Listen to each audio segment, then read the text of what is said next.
Welcome to the Unpacking It podcast with Bryce Johnson.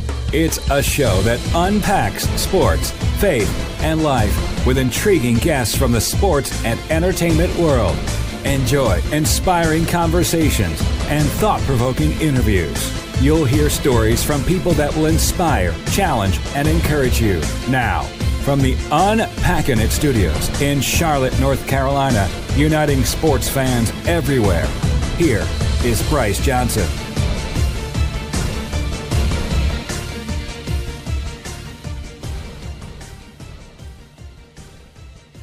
And joining us now is Spencer Drango, an offensive lineman with the LA Chargers. He also spent 2 seasons with the Cleveland Browns after being selected by them in the 5th round of the 2016 NFL Draft. He played his college football at Baylor, where he was a 2-time All-American and a 2-time Big 12 Offensive Lineman of the Year. He joins us to talk faith, football, and life. Spencer, thanks so much for joining us. How are you? I'm doing well. Thanks for having me on. All right. Well, we're excited to hear a little bit about your story, and we'll start, though, talking a little football, and of course, teams have OTAs going on right now, so how have things been going with the Chargers? What's the atmosphere like with the OTAs and this year's team? Man, things have been going great out here. We got a hungry team this year after, we had one playoff win last year, and unfortunately lost in the second round of the Patriots, who went on to win it. But, we're hungry and we're ready to get back out there and, give another shot. Yeah, so based on that playoff loss, everybody is used to losing to the Patriots. But what was the takeaway from that loss, and what kind of drives that hunger for the Chargers this year? Yeah, it's been it was a tough loss because we did some things where we should have where we thought we could have done a lot better at. But you live and learn, and next time you're in that situation, you got to do better, and that's what we plan on doing. And so that's definitely been kind of a driving factor for us this year, is to not repeat the past in that aspect. No, that's great. Really strong point there by Spencer Drango here on Unpacking It. And I'm curious to hear your perspective on head coach Anthony Lynn. And he's really done a great job just kind of taking the Chargers to the next level the last couple of years. What's he like playing for, and what kind of leader is he in the locker room? Oh, Coach Lynn's an amazing coach to play for. He truly is a player's coach. Likes taking care of us. And, the guys want to play for him. And that's one of the best parts about it, is having a coach you want to play for. And not just, a lot of guys are in the league. It's a job for a lot of guys. Most everyone loves it. Some guys do it because they're good at it. But having an extra aspect of, it's fun to play. It's a great coach to play for, great organization to be a part of. It's kind of like icing on the cake. That's awesome. So you're in the middle of OTAs, and then of course minicamp comes up in just a little bit, but then you will get a break before training camp. So do you have anything planned for the summer? Anything you're looking forward to? I'll be headed back to Dallas. I train in North Dallas in the Frisco area, which is nice. I've been doing that for a couple of years now, so it's good to get back home. I'm from Texas originally, grew up in Austin, so always fun to get back to the heartland of Texas. That's great. So let's go there for a moment. We're talking with Spencer Drango here on Unpacking It. So you grew up in Texas, and you end up playing your college football at Baylor. So how did you choose Baylor? There were other schools that were interested in you, but how did you land on Baylor? So ultimately it came down to 3 schools. One was obviously Baylor, the second was Stanford, and the third was University of Texas. And so it kind of, I grew up in Austin, so I was a huge UT fan growing up, always wanted to go there. But that offer came about 2 weeks before signing it, and I've already committed to Baylor for about a year at that point. And so what ended up happening was, it was a tough decision, but it came down to like separating the fan and myself and the player and what the best spot for the player would be.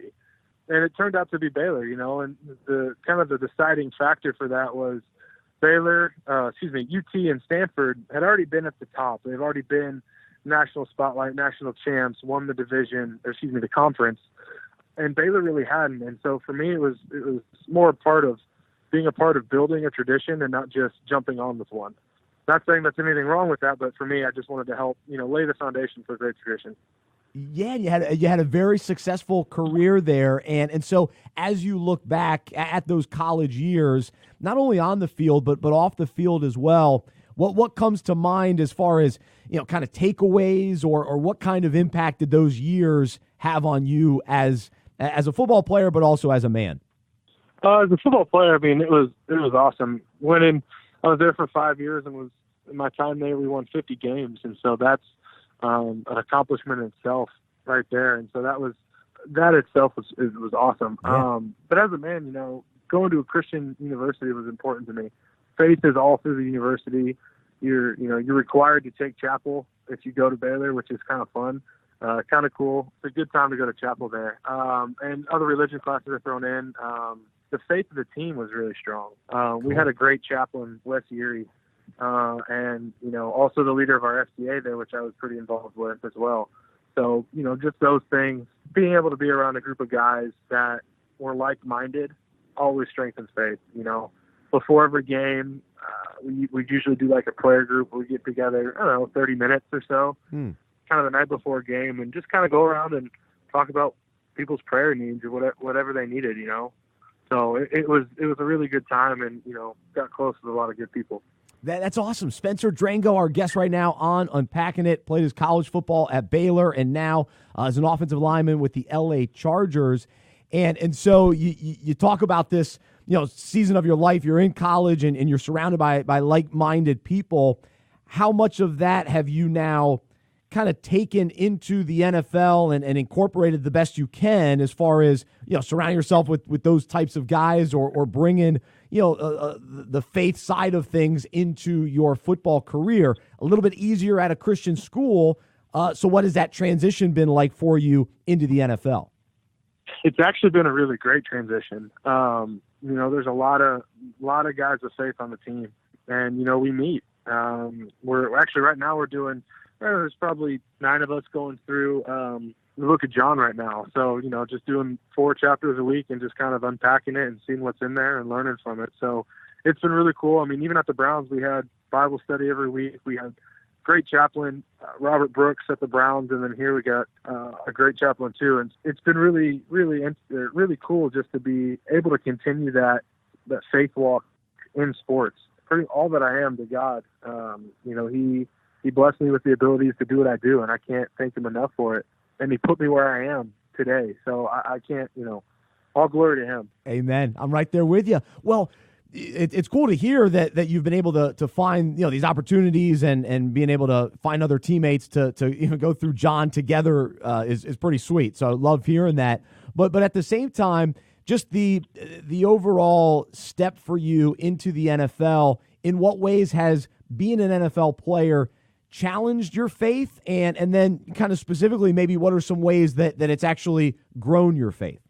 It's challenging because we do play a sport, but it is still a job. It is a business on this side of things. And so a lot of people kind of don't know that, there's only 53 guys plus a 10-man practice squad that makes the team every year. That's right. And so, one of the things for me, patience, perseverance, you really got to rely on God because, after 2 years with the Browns and going through a third camp, I was released and kind of sitting at home waiting on a phone call for about 2 weeks. I had a few workouts here and there, but, that was trying. One of my favorite verses is Proverbs 3, 5, and 6. Trust in the Lord with all your heart, lean not on your own understanding. Seek his way in all you do, and he shall light the way of your path. So that in itself, I never have to worry because I've always got him with me. He's always looking out for me. He's got a plan set out for my life. And if I just trust in that plan, I know everything's going to work out great. Amen. That's strong. Spencer Drango with us right now on Unpacking It. And so you mentioned being released by Cleveland. And so you spent a couple seasons with them. You were able to play pretty quickly into your rookie season. You started some games. You filled in for the great Joe Thomas. But you also experienced losing a lot of games in Cleveland. So how do you describe that experience with the Browns? First of all, I'm grateful they gave me the opportunity to be there. That's all anyone can ask for is a chance. especially in the profession that I've chosen to go to. But also, like you said, I was able to start 18, 19 games due to injury over 2 years, 9 of which were for Joe Thomas, which was unbelievably humbling. Having him there was awesome, though, because he's one of the best coaches around, because he's done it all. If you're having trouble with something, you go to him. It's having an extra coach on the sideline and on the field, which is always a great thing. So, no, but I was grateful for the opportunity to play. The losing does stink. I was there for the 2 years that they won one game over 2 years. Actually, the one win was against the Chargers, which was kind of funny. Oh, that is funny. Ironic.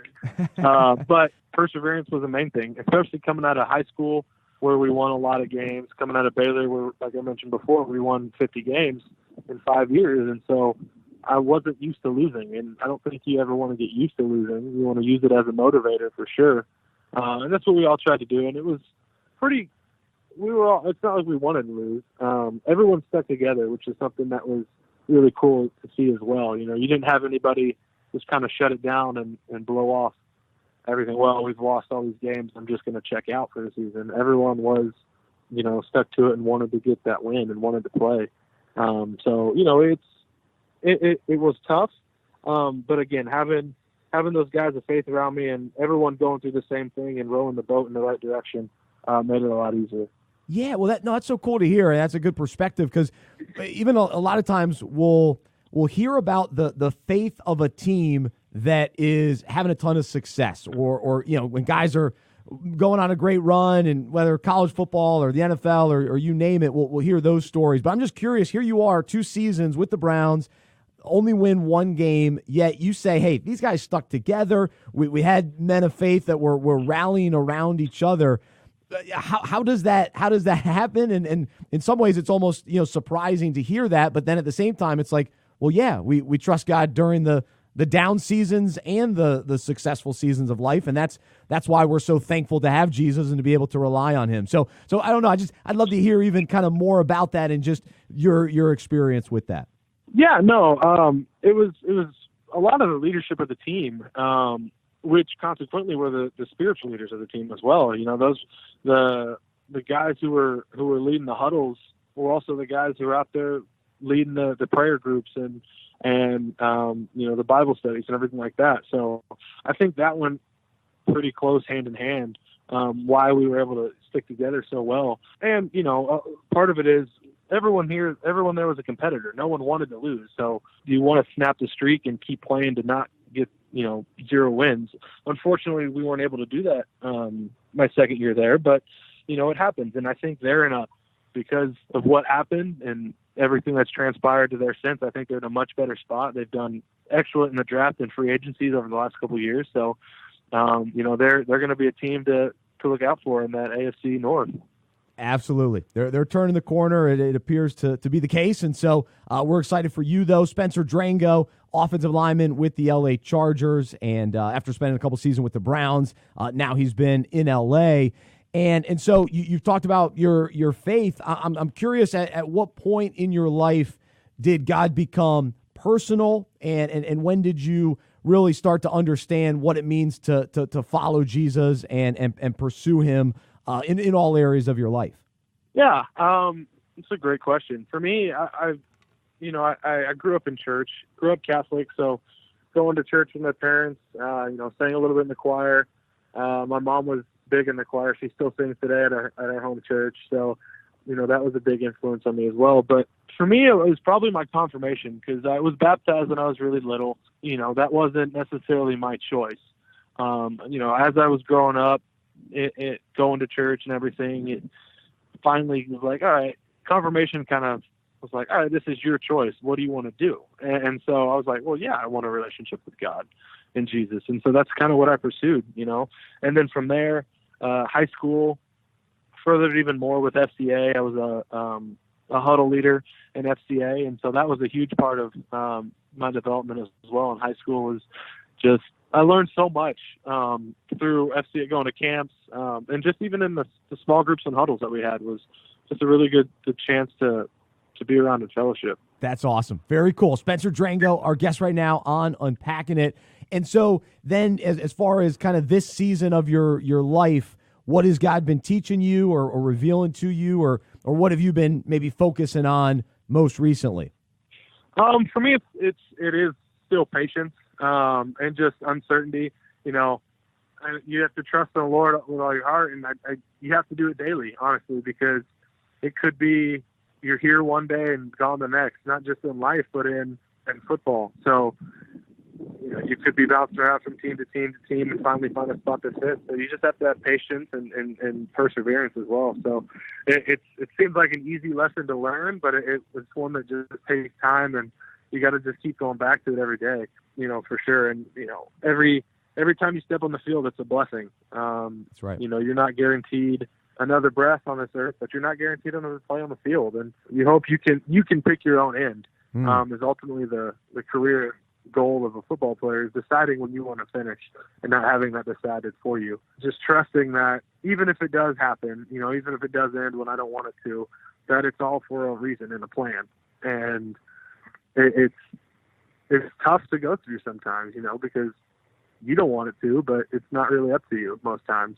You know, there's a higher power at work, and you just got to go with it. So there you go. Absolutely. Spencer Drango, our guest right now on Unpacking It. And, man, really just appreciate you, just sharing your heart and being willing to just kind of let us into your faith journey. And so it's really cool to hear. And so as we wrap up, though, we'll transition a little bit just to just a couple fun kind of quick questions. We call it tap drill. And so we'll just tap around a few of these questions real quickly. So you mentioned you grew up in Texas. You lived in Cleveland when you're playing with the Browns. Now you're in L.A. What's the maybe one thing you love most about each city? Ooh, great question. Well, L.A. is the weather. You can't beat 72 and sunny all year round. Cleveland, honestly, the food. Cleveland had a great food scene. You know, if you knew where to go and knew where to look, you could always find something really, really good to eat. And then Austin, Austin's home. That's the thing I love about it. No matter, Texas is home. No matter where I go, you're going to have that Southern hospitality. That's good stuff. So, of course, you're a big offensive lineman. So what food do you eat the most of? Oh, I eat everything. That's probably why I got so big. No, but probably my favorite food, I do love a nice steak, probably a ribeye, or some chicken wings.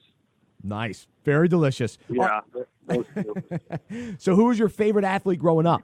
Athlete? I was actually born in Indianapolis, so I got to go with Peyton Manning. Nice. I'm right there with you. All right, what about the last movie that you saw? Oh, man. I want to say it was Avengers Endgame. Okay. Which was a while ago. I need to see some more. There's a bunch of new ones out. That's right. Now it's the summer, so now we get to catch up on some movies. What about your favorite music that you've been listening to these days? I'm a big country fan, but actually usually keep it on the Message in my car with Sirius XM. Oh yeah, no, love the Message, and our show's on Sirius XM. So big supporter of the Message for sure. All right, what about your favorite sport to watch besides football? Ooh, probably basketball. It's just a pace and fun to watch. I can watch baseball, but I got to be there in person. Yeah, I'm right there with you as well. All right, last one. Take us into a huddle with Phillip Rivers. What's it like? Give us some sort of element from that time in the huddle with Phillip Rivers. Just energy. I mean, he is anything that you've seen him on the field is him. He's just a high energy guy, super competitive, hates to lose at anything, and a really, really strong Christian. And so, he's got 9 kids right now. I don't know how many more he's going to get, but he's a great dad and a great coach and player on the field. So he's just a really great guy to be around. That's awesome. That might be the line of the interview. He's got 9 kids, and I don't know how many more he's going to have. Wow. That's great. I mean, yeah, it's crazy. That's cool. Well, Spencer, man, thanks for joining us today. Thanks for having some fun with us, and really cool to hear your story, and wish you the best during the OTAs and minicamp and training camp, and an awesome season ahead with the Chargers. So really appreciate it. Yes, sir. Really appreciate you having me on. Thanks, Brian. Awesome. Thanks so much. There's Spencer Drango, offensive lineman with the LA Chargers, joining us here on Unpacking It. For more information about the show, our events, and other resources, visit unpackinit.com. That's unpackinit.com. We hope you are encouraged, inspired, and challenged by what you heard today. To support our show and Unpacking It Ministries with a financial gift, visit unpackinit.com/donate. We look forward to unpacking sports, faith, and life with you again next week.